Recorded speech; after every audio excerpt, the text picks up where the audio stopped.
Здравствуйте! Одно из самых интересных литературных произведений, которое я прочитал в своей жизни, была «Одноэтажная Америка» Ильи Ильфа и Евгения Петрова.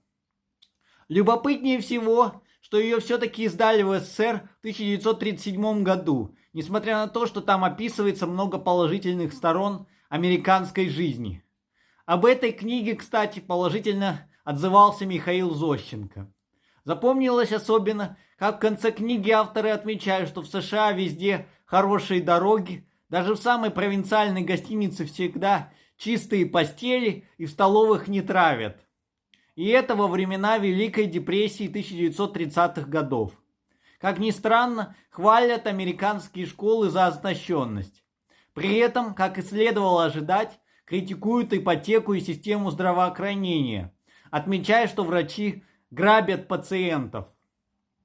Некоторые моменты из книги перестали быть актуальными для США и больше напоминают нашу современную жизнь в СНГ. К чему я этот пост пишу?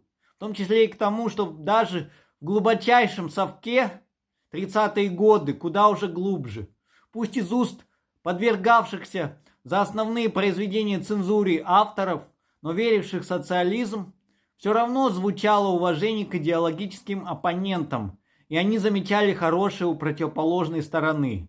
Если посмотришь на эфир современных пропагандистских ток-шоу, то у меня создается впечатление, что у многих участников оно напрочь отсутствует.